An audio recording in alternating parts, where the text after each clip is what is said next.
باسمه تعالى حامدا ومصليا ومسلما. أما بعد، أعوذ بالله من الشيطان الرجيم. بسم الله الرحمن الرحيم. وقالت اليهود ليست النصارى على شيء وقالت النصارى ليست اليهود على شيء وهم يتلون الكتاب كذلك قال الذين لا يعلمون مثل قولهم فالله يحكم بينكم يوم القيامة فيما كانوا فيه يختلفون.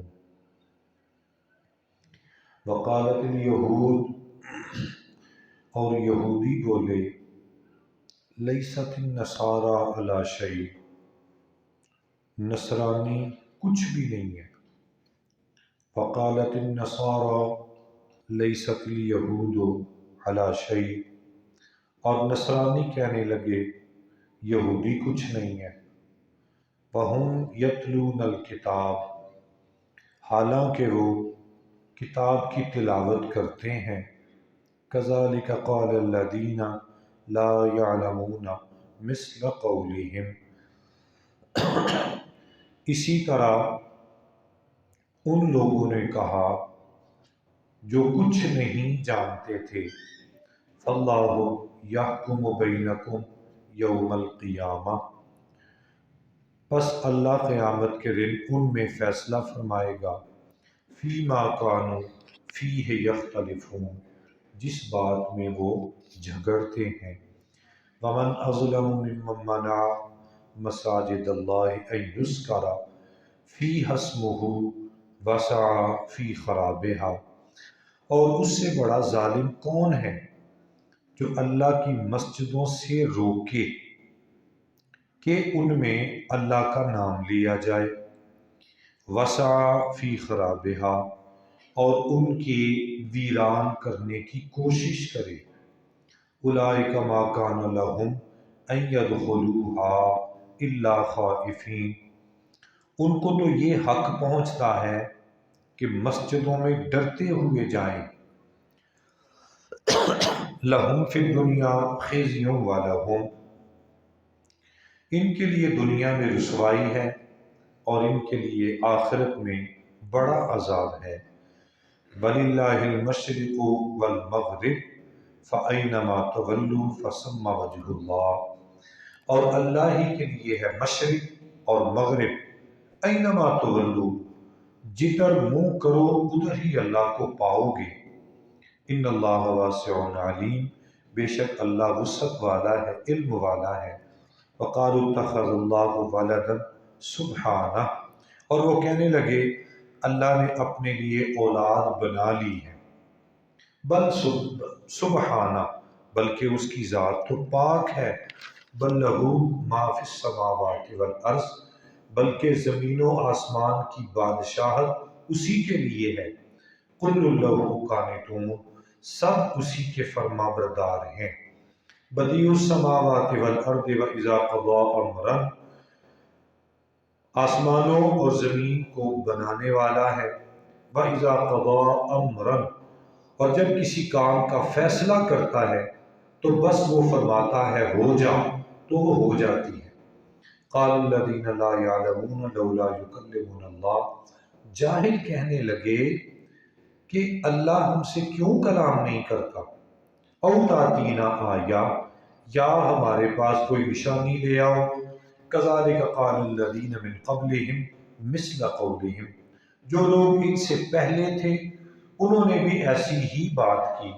تشابہت قلوبہم، ان کے دل ایک دوسرے سے ملتے جلتے ہیں. قد بینا الآیات لقوم یوقنون، ہم کھول کے آیات کو بیان کرتے ہیں ایسی قوم کے لیے جو یقین رکھے. انا ارسلناک بالحق بشیرا، بے شک ہم نے آپ کو حق کے ساتھ خوشخبری سنانے والا اور ڈر سنانے والا بنا کر بھیجا ہے. ولا تسأل عن اصحاب الجحیم، اور آپ سے جہنم والوں کے بارے میں سوال نہ ہوگا. وَلَن تَرْضَىٰ عَنكَ الْيَهُودُ وَلَا النَّصَارَىٰ حَتَّىٰ تَتَّبِعَ مِلَّتَهُمْ، اور ہرگز یہودی اور نہ ہی نصرانی یہ آپ سے راضی ہوں گے یہاں تک کہ آپ ان کے دین کی پیروی کریں۔ قُلْ إِنَّ الْهُدَىٰ هُدَى اللَّهِ قُلْ إِنَّ هُدَى اللَّهِ هُوَ الْهُدَىٰ، آپ فرما دیجئے بے شک اللہ کی ہدایت وہی ہدایت ہے۔ وَلَئِنِ اتَّبَعْتَ أَهْوَاءَهُمْ، اور اگر آپ ان کی خواہشات کے پیچھے چل پڑے بعد اس کے کہ آپ کے پاس علم آ چکا، تو مَا لَكَ مِنَ اللَّهِ مِن وَلِيٍّ وَلَا نَصِيرٍ، نہ کوئی اللہ کے سوا مددگار ہوگا اور نہ ہی کوئی بچانے والا ہوگا۔ یہ سورہ بقرہ کا رکوع نمبر 14 ہم نے پڑھا ہے، اور اس کی آیات نمبر 113 سے لے کے آج ہم 121 تک جائیں گے۔ یہ 8-9 آیات کا تشریح اور لب لباب اور خلاصہ ہم سمجھنے کی کوشش کریں گے۔ جو پہلی آیہ مبارکہ ہے، قالت الیہود لیست النصارى علی شیء وقالت النصارى لیست الیہود علی شیء، اس آیت کا شان نزول کچھ اس طرح ہے کہ نجران کے جو یہودی، ان کا وفد جو ہے نا نبی علیہ السلام کے پاس آیا تھا بحث و مباحثے کے لیے، جس کے بعد وہ واقعہ مبالہ پیش آیا، وہ ہم تیسرے پارے میں جائیں گے، وہاں پہ اس کا تفصیل سے ذکر کریں گے۔ جب وہ نجران کے عیسائی، ان کا وفد نبی علیہ السلام کے پاس آیا، انہوں نے کیا کیا کہ جو مکے میں عیسائیوں کے بڑے بڑے علماء تھے نا، ان کو بھی ساتھ ملایا۔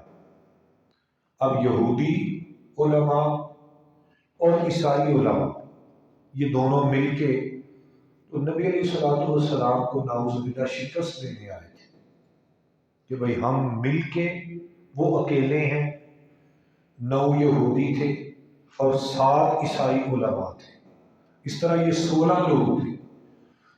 اب 16 ایک طرف اور نبی علیہ السلام اکیلے۔ انہوں نے آپس میں یہ طے کیا تھا کہ تم بھی غیر مسلم ہو، ہم بھی غیر مسلم ہیں، دونوں کی جنگ جو ہے نا، لڑائی اسلام کے ساتھ ہے، محمد عربی کے خلاف ہے صلی اللہ علیہ وآلہ وسلم، تو ہم مل کے جاتے ہیں، مل کے سوالات کریں گے اور محمد عربی سے ان کے جوابات نہ بن پڑیں گے۔ جب جوابات نہ ہوں گے تو ہم کہہ دیں گے کہ یہ دین جھوٹا ہے، محمد عربی نعوذ باللہ جھوٹے ہیں۔ اب وہ مل کے نا تو حضور کے پاس آئے سوالات لے کے۔ ان میں اب قدرت خدا کی دیکھیں، آئے تو تھے وہ مل کے 9 ایک طرف اور 7 ایک طرف، 8 ایک طرف، آئے تو تھے وہ حضور کو شکست دینے کے لیے، لیکن قدرت خدا کی دیکھیں ان کا آپس میں اختلاف ہو گیا۔ اب بیٹھے ہوئے ہیں حضور کے سامنے، یہودی بات کرتے ہیں تو عیسائی کہتے ہیں تم غلط ہو، عیسائی بات کرتے ہیں تو یہودی کہتے ہیں تم غلط ہو۔ اس بات میں نا ان کا آپس میں پھڈا بن گیا، آپس میں لڑائی اور اختلاف شروع ہو گیا۔ اب نبی علیہ السلام ان کی باتیں سن رہے ہیں، صحابہ بھی اس منظر کو دیکھ رہے ہیں۔ یہودی کہنے لگے تمہارا دین کچھ نہیں ہے، عیسائی کہنے لگے تمہارا دین کچھ نہیں ہے۔ اسی بات پہ جب ان کا آپس میں اختلاف ہوا نا، اللہ نے آسمان سے قرآن اتارا، یہ آیت نازل کی کہ بھئی یہودی کہتے ہیں تم کچھ نہیں ہو، عیسائی کہتے ہیں تم کچھ نہیں ہو، حالانکہ ہم یتلون الکتاب، کتاب دونوں کے پاس ہے، ان کے پاس بھی آسمانی کتاب ہے تورات ہے، ان کے پاس بھی آسمانی کتاب ہے انجیل ہے، دونوں آسمانی کتاب کو پڑھنے والے، لیکن جب آپس میں پھڈا ہو گیا، آپس میں لڑائی ہو گئی، تم کچھ نہیں ہو، تم کچھ نہیں ہو، اللہ نے پھر قرآن میں کہہ دیا، یہودی کہتے ہیں عیسائی کچھ نہیں ہے، عیسائی کہتے ہیں یہودی کچھ نہیں ہے، حالانکہ دونوں کتاب پڑھنے والے تھے۔ فرمایا کذالک قال الذین لا یعلمون مثل قولہم، یہ ان کا اختلاف پہلی مرتبہ نہیں ہوا، اس سے پہلے بھی ان کے پھڈے پڑتے رہے، اس سے پہلے بھی ان کے آپس میں اختلافات ہوتے رہے، لیکن فاللہ یحکم بینہم یوم القیامہ فیما کانوا فیہ یختلفون۔ اللہ ارشاد فرماتا ہے ان کا فیصلہ دنیا میں نہیں ہوگا، ان کا فیصلہ قیامت کے دن جب میرے دربار میں آئیں گے تو رب خود ان کا فیصلہ کرے گا کہ تم میں سے صحیح کون ہے اور غلط کون ہے۔ ہرانے تو آئے تھے حضور علیہ السلام کو، لیکن آپس میں اختلافات بن گئے۔ تو پہلی آیت، آگے دوسری آیت ہے من اظلم ممن منع مساجد اللہ، اس سے بڑا ظالم کون ہے جو اللہ کے گھر سے روکے کہ اس میں اللہ کا ذکر کیا جائے، اللہ کا ذکر کرنے سے روکے۔ اس سورہ مبارکہ آیت مبارکہ کا بھی شان نزول ہے۔ وہ اس طرح کہ جب جنگ تبوک ہوتی ہے سن 7 ہجری میں، تو غزوہ تبوک میں رومیوں کا لاکھوں کا لشکر تھا، تقریباً 3 لاکھ تھے، اور مسلمان صرف 20,000 تھے۔ وہ لاکھوں کا لشکر مسلمانوں کے سے ڈر کے بھاگ گیا، جنگ نہیں ہوئی تھی، میدان تبوک میں جنگ نہیں ہوئی تھی، حضور صرف تشریف لے گئے۔ انہوں نے جب دیکھا نا کہ 20,000 کا لشکر ہے اور اتنے تیار ہیں کہ مرنے مارنے کے لیے تیار بیٹھے ہوئے، وہ ڈر کے ہی بھاگ گئے، اور 20 دن حضور نے وہاں پر قیام کیا، پر کسی رومی کو، کسی عیسائی کو، کسی مجوسی کو، کسی یہودی کو سامنے آنے کی جرت نہ ہوئی۔ اب حضور فاتحانہ انداز میں 20 دن کے بعد جب تبوک سے واپس آئے نا، تو رومیوں کو اس بات کی بڑی تکلیف تھی کہ بھئی مسلمان ہمیں آئے اور بغیر لڑے مال غنیمت بھی لے گئے، ہمیں شکست بھی دے گئے، تاریخ میں ہمارا نام یہ چڑھ گیا کہ بھئی لاکھوں کا لشکر جو ہے وہ 20,000 بندوں سے آ گیا۔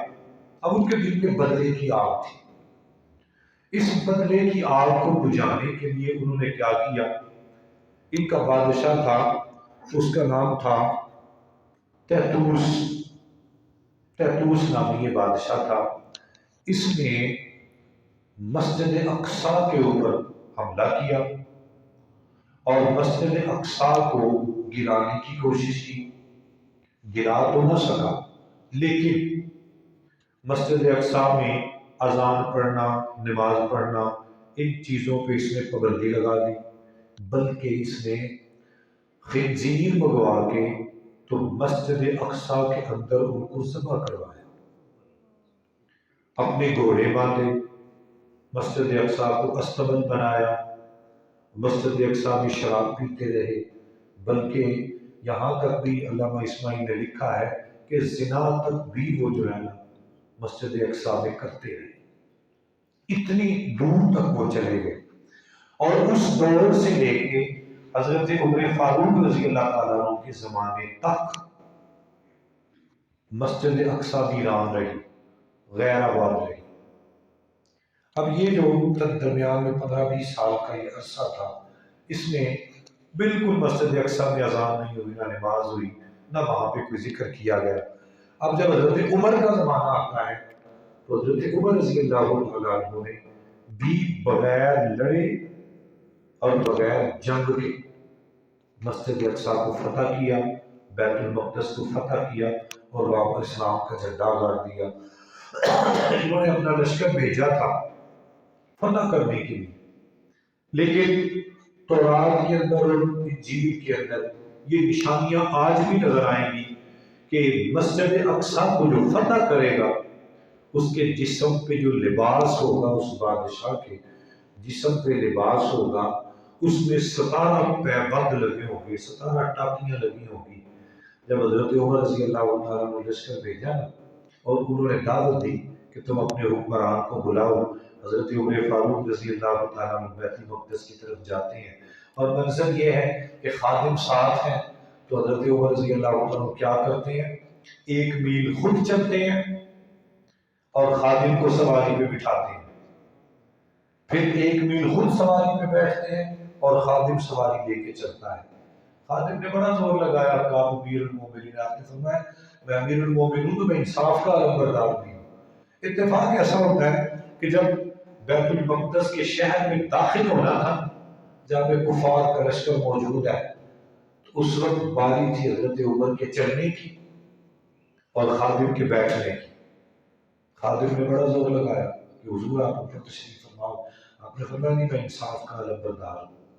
اب حضرت عمر نے لگام پکڑی ہے اور بیت المقدس کی بستی میں داخل ہوئے۔ لوگ یہ سمجھ رہے ہیں کہ جو سواری پہ بیٹھا ہے وہ حکمران ہے، اور حضرت ابو بغدادی کے صحابہ کرام سے پوچھا بھئی تمہارا حکمران کون ہے؟ کہنے لگے ہمارا حکمران وہ نہیں جو سواری پہ بیٹھا ہے، ہمارا بادشاہ وہ ہے جو سواری کی لگام پکڑے بطور خادمانہ چل رہا ہے۔ جب انہوں نے حضرت عمر کی ایک کیفیت دیکھی، کہنے لگے ہم نے پہلی نشانی یہ پڑھی تھی کہ جو مسجد اقصیٰ کو فتح کرے گا وہ خود حکمران بن کے نہیں آئے گا، وہ خادم بن کے آئے گا۔ تو ہم نے پہلی نشانی کو دیکھ لیا۔ دوسری نشانی ہم نے یہ پڑھی تھی کہ اس بادشاہ کے جسم پہ جو لباس ہوگا اس میں 17 پیوند ہوں گے، 17 ٹاکیاں ہوں گی۔ ہم نے حضرت عمر کے جسم کے لباس کی ٹاکیاں گنی ہیں، وہ 16 ہیں، 17 کی نظر نہیں آئی۔ جب یہ بات حضرت عمر کو پتہ چلی نا تو آپ نے اپنے تہمت کا لڑ کھولا اور لڑ کھول کے فرمایا یہ دیکھ لو 17واں پیمند یہاں پہ موجود ہے۔ انہوں نے بغیر جنگ کیے بیت المقدس کی چابیاں حضرت عمر فاروق رضی اللہ عنہ کے ہاتھ میں دے دی۔ تو اس وقت یہ فتح ہوا تھا بیت المقدس۔ اس دوران جنگ تبوک سے لے کے تو حضرت عمر کے زمانے تک مسجد اقصیٰ ویران رہی۔ جب اس بادشاہ نے مسجد اقصیٰ میں جو ہے نا وہ پابندی لگائی نماز عبادات کی، اللہ نے ادھر یہ قرآن اتارا فرمایا من اظلم ممن منع مساجد اللہ، اس سے بڑا ظالم کون ہے جو اللہ کے گھر میں ذکر سے روک دے اور بسا فی خرابہ، اللہ کے گھر کو ویران کرنے کی کوشش کرے۔ یہ حکم آج بھی ایسے ہی ہے، آج بھی ایسے ہی ہے۔ مسجد میں کسی کو نماز پڑھنے سے روکنا، کسی کو ذکر کرنے سے روکنا، کسی کو تلاوت کرنے سے روکنا، اس طرح کی نقصان نہ کرے۔ کسی کے بارے میں یہ خدشہ ہو کہ بھئی یہ بندہ اس طرح کا ہے کہ تنہائی دیکھ کے تنہائی جان کے بعد میں مسجد کا نقصان کرے گا، اس طرح کا بندہ نہ ہو۔ ایسا بندہ ہو تو نکال سکتے ہیں اس کو، کیونکہ مسجد کا تقدس پامال ہوگا۔ لیکن اس کے علاوہ کسی کو مسجد میں آنے سے یا مسجد میں عبادات سے روکنا، وہ اسی زمرے میں آئے گا۔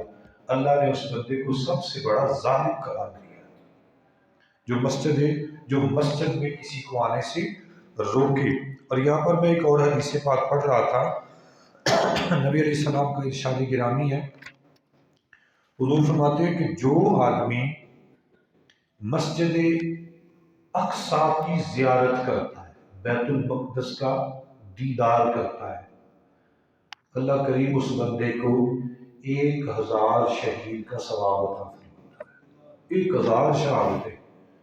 اب یہ سوچیں کہ مسجد اقصیٰ ہے، پہلا قبلہ ہے، اس کی زیارت کا ثواب تو 1000 شہیدوں کے برابر ہے، تو جو خانہ کعبہ کا دیدار کرے، اللہ سب کو یہ سعادت نصیب کرے۔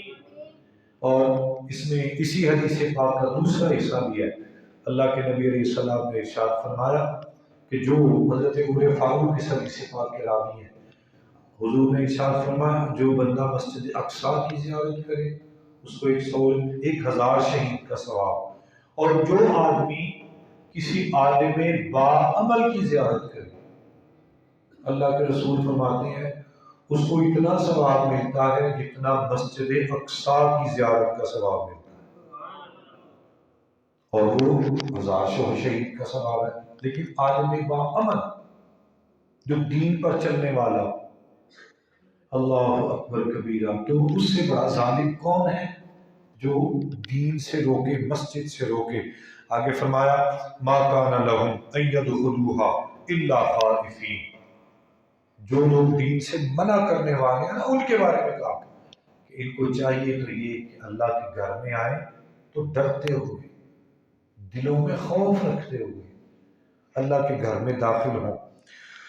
لیکن اگر ایسا نہیں کرتے تو لہم فی الدنیا خزی ولہم فی الآخرۃ عذاب عظیم، دنیا میں بھی ذلیل ہوں گے اور آخرت میں بھی اللہ تعالیٰ نے ان کے لیے عذاب عظیم تیار کر رکھا ہے۔ اچھا جی، اگلی آیت آگی، وَلِلَّهِ الْمَشْرِقُ وَالْمَغْرِبُ فَأَيْنَمَا تُوَلُّوا فَثَمَّ وَجْهُ اللَّهِ۔ اس آیے مبارکہ کا بھی شان نزول ہے۔ وہ یہ ہے کہ نبی علیہ السلام نا ایک سفر میں جا رہے تھے، تو رات کا وقت تھا۔ اب دن کا وقت ہو نا تو سورج سے فیصلہ ہو جاتا ہے کہ یہ قبلہ کس طرف ہے۔ آج تو ہمارے پاس لیٹسٹ پیمانے موجود ہیں، موبائل نکالا، دیکھ لیا جی قبلہ کس سمت ہے، لیکن پہلے تو ایسا نہیں تھا، لوگ سورج سے تعین کرتے تھے قبلہ کس طرف۔ اب رات کے وقت تو سورج نہیں ہوتا، تو نبی علیہ السلام کے ساتھ صحابہ کرام جا رہے ہیں اور ایک جگہ پہ پڑاؤ کی ہے، ابو داؤد شریف کے اندر بھی حدیث پاک آتی ہے۔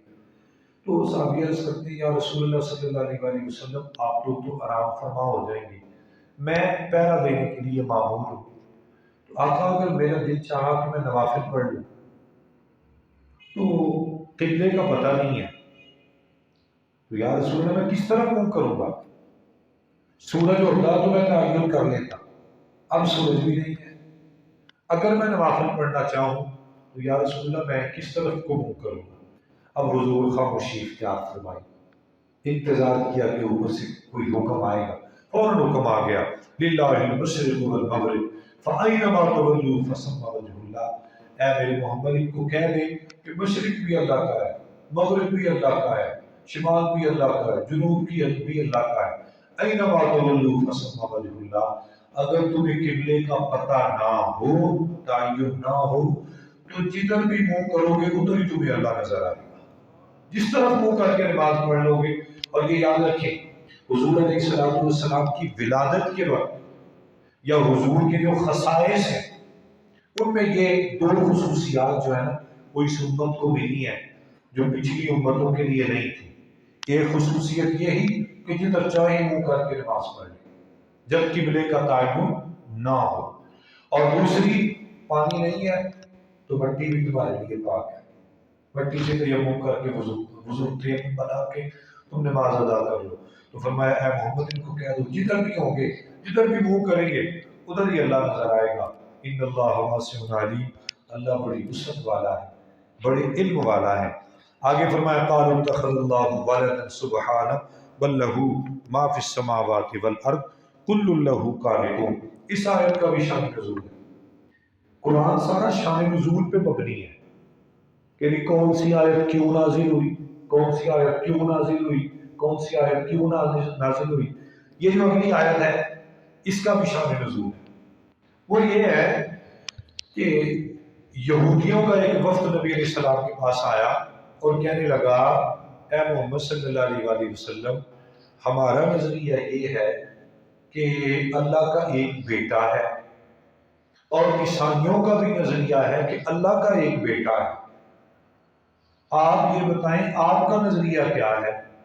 ہم تو کہتے ہیں کہ حضرت عزیر اللہ کے بیٹے ہیں، عیسائی کہتے ہیں کہ یہ حضرت عیسیٰ اللہ کے بیٹے ہیں، مجوسی کہتے ہیں کہ فرشتے اللہ کی بیٹیاں ہیں، آپ یہ بتائیں آپ کے دین کے مطابق اللہ کا بیٹا کون ہے؟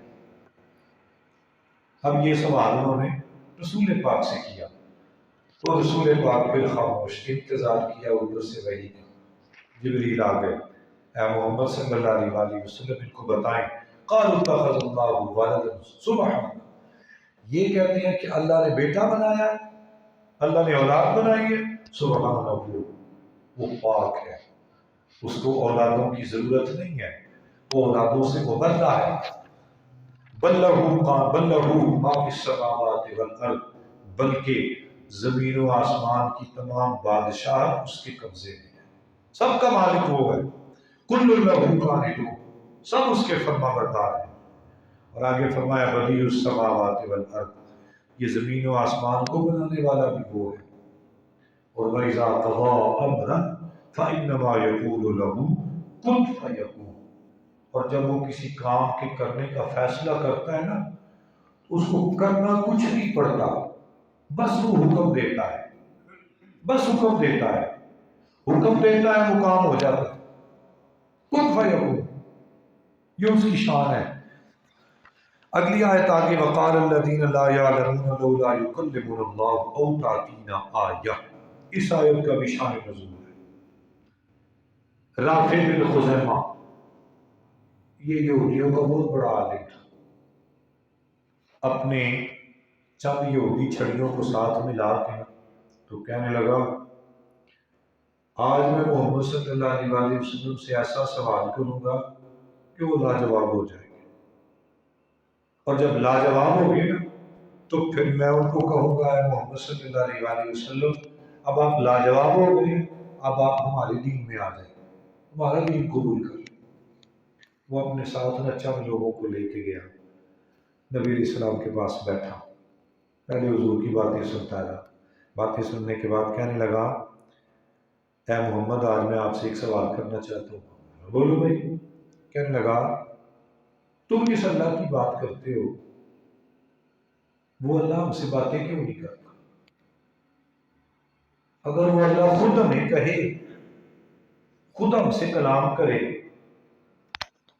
ہم تمہارا کلمہ پڑھ لیں گے، ہم اسے بھی مان لیں گے، تمہیں بھی مان لیں گے۔ اب نبی علیہ السلام اس جملے کو سن کے نا تو حضور تھوڑا سا پریشانی کے آثار ظاہر ہوئے کہ میں اس کو کیا جواب دوں۔ اللہ کلام تو کرتا ہے لیکن سنا ان کو جاتا ہے جن کو اللہ نے سننے کی قوت بخشی ہوتی ہے، گونگے پیروں کو تو کلام نہیں نہ سنا جاتا۔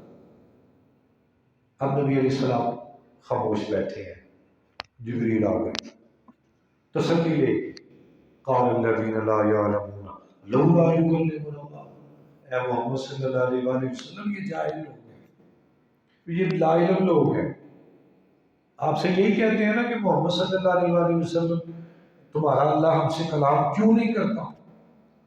او تاتینا آیا، یا کوئی ایسی نشانی ہمیں دکھائے جس نشانی کو دیکھ کر ہم اسے بھی مانیں اور تمہیں بھی مانیں۔ اب نبی علیہ السلام کو حضرت جبریل کیا کہتے ہیں، بخاری شریف میں آتا ہے کہ جب جبریل آئے نا تو کہا اے محمد صلی اللہ علیہ وسلم ان کو بولو، ان کو بتاؤ کیا میرا رب موسیٰ سے کلام نہیں کرتا تھا؟ حضرت موسیٰ اللہ سے باتیں نہیں کرتے تھے، اللہ سے سوال و جواب نہیں ہوتے تھے موسیٰ کے؟ کہنے لگے ہوتے تھے۔ آپ نے فرمایا اس کا مطلب یہ ہوا کہ میرا رب کلام کرتا ہے لیکن کلام کرتا ہے ان سے جو پاک ہوتے ہیں، ناپاکوں سے کلام نہیں کرتا۔ کہنے لگے پھر کوئی نشانی دکھا دو، اللہ کی طرف سے کوئی نشانی ہو۔ تو حضرت جبریل نے کہا میرا رب کہتا ہے اے محمد صلی اللہ علیہ وسلم یہ نشانی کی بات کرتے ہیں تو ان کو بولو میں محمد رب کی نشانی بن کے آیا، مجھ سے بڑی نشانی کون سی ہوگی؟ وہ کہنے لگے ہم تمہیں کیسے نشانی مانیں؟ حضور نے فرمایا یہ بتاؤ تم اپنی زندگی میں جھوٹ بولتے ہو؟ جی بولتے ہیں۔ فرمایا مجھے کبھی جھوٹ بولتے دیکھا ہے؟ تم اپنی زندگی میں جوا فراڈ دھوکہ کرتے ہو؟ جی کرتے ہیں۔ مجھے کبھی کرتے دیکھا ہے؟ تم بددیانتیاں کرتے ہو؟ مجھے کبھی کرتے دیکھا ہے؟ اب جب حضور نے اپنا ماضی دہرایا کہ میں نے 40 سال تمہارے اندر گزارے ہیں، اظہار نبوت سے پہلے کے گزارے ہیں، دکھاؤ میں نے کبھی جھوٹ بولا، میں نے کبھی دھوکہ دیا، میں نے کسی کو پریشان کیا؟ کہنے لگے محمد ایسی بات تو نہیں ہے۔ آپ نے فرمایا پھر اس سے بڑی نشانی کیا ہوگی؟ میرے اللہ کی نشانی یہ ہے کہ میں محمد اللہ کا نبی بن کے آیا ہوں۔ اب پاس میں حضرت حذیفہ بیٹھے ہوئے تھے، حضرت حذیفہ رضی اللہ عنہ فوراً کھڑے ہو گئے، کہنے لگے یا رسول اللہ صلی اللہ علیہ وسلم میں اپنے دل کی گہرائیوں سے کہتا ہوں آپ اللہ کے سچے رسول بن کے آئے ہیں، بلکہ یہ بھی انہوں نے کہا ہے اللہ کے رسول میں اعلان کرتا ہوں، میں حذیفہ یہ کہتا ہوں کہ اے اللہ کے نبی مجھے آپ کے چہرے میں اللہ کا جلوہ نظر آتا ہے۔ تو نبی علیہ السلام پھر ارشاد فرمایا، حضور نے فرمایا من رآنی فقد رأى الحق، جس نے میں محمد کی زیارت کر لی اس نے حق کو دیکھ لیا، اللہ کو دیکھ لیا، میں اس کی نشانی بن کے آیا ہوں۔ آگے کذالک قال الذین، اے محمد اس سے پہلے بھی لوگ یہ باتیں کرتے رہے، یہودی بھی کہتے رہے، عیسائی کی کہتے رہے تشابہت قلوبہم، آپس میں مامے پھوپھی کے ہیں، ملتے جلتے ہیں، ان کے دل ایک جیسے ہیں، سوچ ایک جیسی ہے، نظریہ ایک جیسا ہے، آپ اس پہ پریشان نہ ہو۔ قد بینا الآیات لقوم یوقنون، ہم تو نشانیاں ان لوگوں کو دیتے ہیں جو یقین رکھنے والے ہوتے ہیں۔ ایسا بھی ایک جگہ پہ آتا ہے، یہ 15ویں پارے میں آتا ہے، لیکن میں اشارہ کر رہا ہوں صرف۔ لوگوں نے کہا ہے محمد اگر تم اللہ کے رسول ہو نا تو یہ پہاڑوں کو سونا کر کے دکھا دو، ہم تمہیں مان جائیں گے۔ اب نبی علیہ السلام نے آسمان کی طرف دیکھا، آسمان سے آواز آئی ہے محمد صلی اللہ علیہ وآلہ وسلم اگر آپ چاہیں تو ہم ان کو سونا بنا دیں، آپ اشارہ کریں تو سونا بنا دیں۔ نبی علیہ السلام نے عرض کی اے میرے پروردگار اگر میرے چاہنے سے یا میرے کہنے سے سونا بنا دیا تو میری امت سونے کے پیچھے لگ جائے گی، میری امت پہ دنیا اکٹھی کرنے میں لگ جائے گی۔ میں اپنی امت کے لیے دنیا نہیں، اپنی امت کے لیے دین لے کے آیا ہوں۔ پھر آگے کیا فرمایا وَإِنَّا أَرْسَلْنَاكَ بِالْحَقِّ بَشِيرًا وَنَذِيرًا، اے نبی صلی اللہ علیہ وآلہ وسلم ہم نے آپ کو سچ دے کر بشیر اور نذیر بنا کر بھیجا ہے۔ بڑا تُسْأَلُونَ ثابت ہے، یہ جو جہنمی لوگ ہیں نا، یہودی عیسائی جو جہنم میں جانے والے ہوں گے، آپ سے ان کے بارے میں نہیں سوال ہوگا۔ وَلَن تَرْضَىٰ عَنكَ الْيَهُودُ وَلَا النَّصَارَىٰ حَتَّىٰ تَتَّبِعَ مِلَّتَهُمْ، اس کا بھی شان نزول ہے، آخری آیت ہے یہ، اس کا بھی شان نزول ہے۔ وہ کیا ہے؟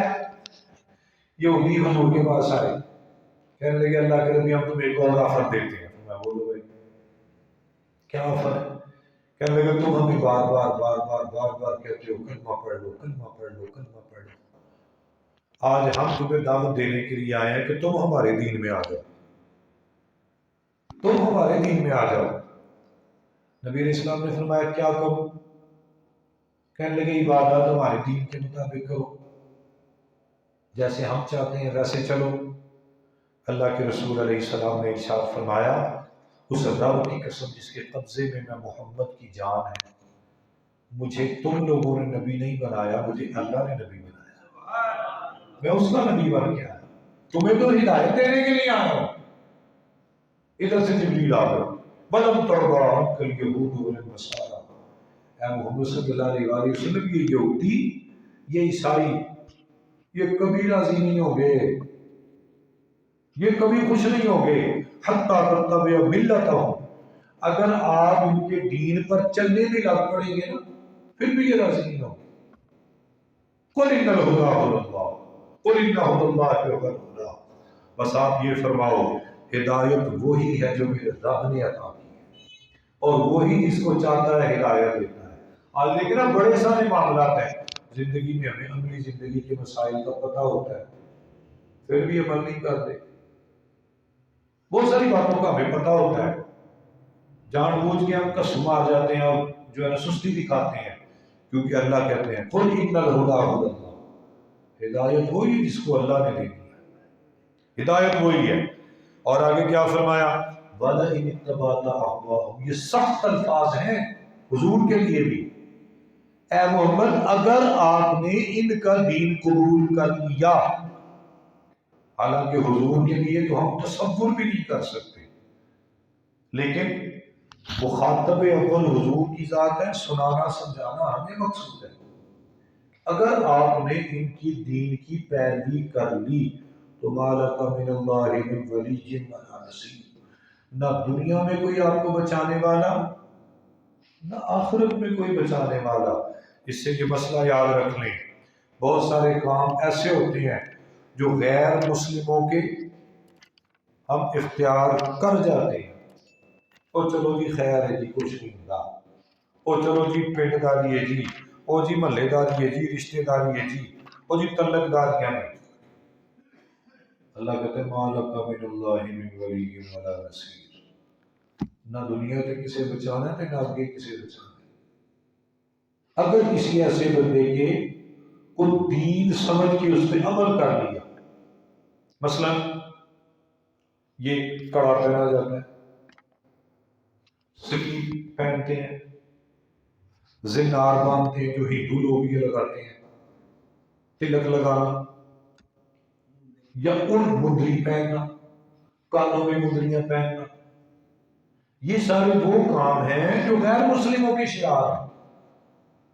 اور اگر ہم نے ان کو فیشن سمجھ کے، تنکداری سمجھ کے، بھائی بندی سمجھ کے، یاری دوستی سمجھ کے استعمال میں لے آئے تو یہ حکم دیکھ لیں، مالک من اللہ من ولی ولا نصیر، نہ دنیا میں کوئی کسی نے بچانا ہے اور نہ آگے کسی نے بچانا ہے۔ اتنے سخت احکام ہیں ان باتوں کے بارے میں۔ اللہ تعالیٰ ہم سب کو عمل کی توفیق عطا فرمائے۔ اللہم صلی علی سیدنا و مولانا محمد مبارک وسلم۔ یا رب بالمصطفیٰ بلغ مقاصدنا واغفر لنا ما مضى یا واسع الکرم۔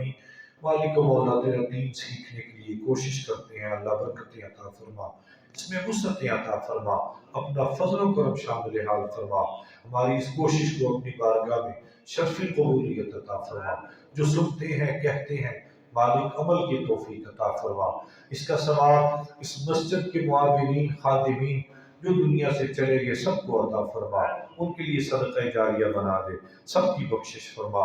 اللہ میرے اللہ اس گھر کی برکتوں میں، رحمتوں میں، رونقوں میں مزید وسعت عطا فرما۔ ربنا تقبل منا انک انت السمیع العلیم وتب علینا انک انت التواب الرحیم۔ صلی اللہ علی حبیبہ محمد وعلی آلہ واصحابہ اجمعین۔